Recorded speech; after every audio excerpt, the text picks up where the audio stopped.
I want to jump into the second one now.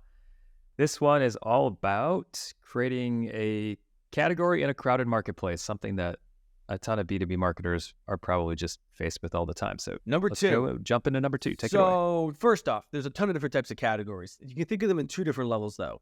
Thought leadership versus product.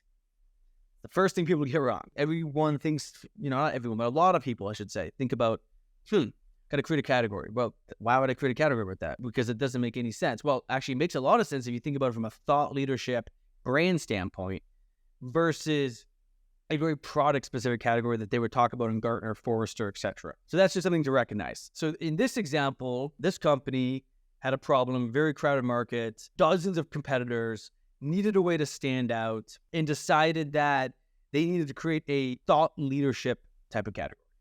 And one of the best ways to create a thought leadership type of category is to associate it with something already in the minds of people. So the association principle. And that's what this company did. So they took this idea and applied it to this kind of discipline, in this case of marketing, to technology company again. And they were able to have people reimagine and rethink what this solution meant to a business and made it so that other competitors and other people in the marketplace, no matter if it's competitors or other people, would buy into it as well. Yeah.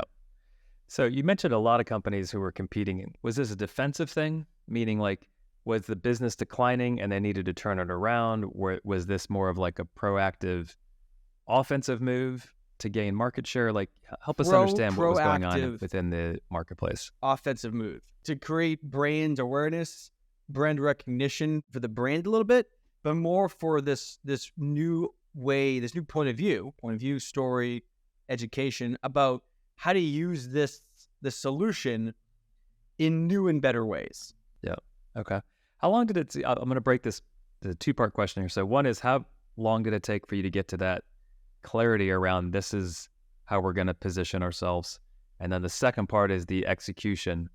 How long did it take a couple months of clarity, to build and then implement execution never ends. As always, so with category creation, you never stop executing it until it's exhausted and you move on to the next kind of category, which is usually years, if not decade plus away. The most important thing, though, when you're creating any type of category, product, thought leadership, or both, is you have to get the entire company behind it.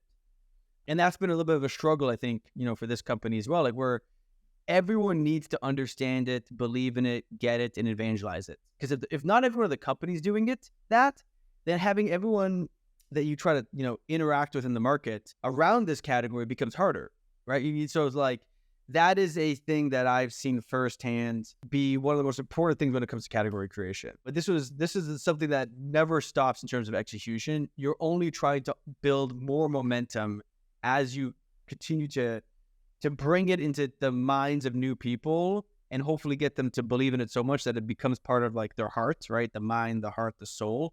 At the end of the day, a good category becomes the soul of the business in many ways, where it's almost, it's really kind of part of the ethos of that brand, and the brand archetype, if you will, is there to, bring it forward in a way that is very value centric, meaning the category isn't here to talk so much about us and us and us. It's about how we together can make this thing, this problem, this whatever opportunity, be valuable for whomever cares about it. So it's like that give-get. It's like give, and that's what good category designers do. And what they get back at some point in return is revenue and profit, but it's a give mindset first. Yep.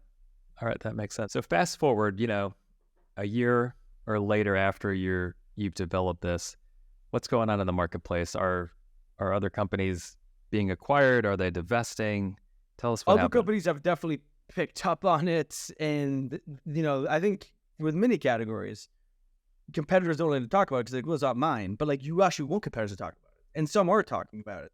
The key is, are your customers talking about it? And if your customers are talking about it and other like neutral, non-competitive and just non-customers talk about it, then you start to see these momentum. And that's what's happening. It's starting to gain a lot of steam. One of the easiest ways to judge how well it's going is just search traffic.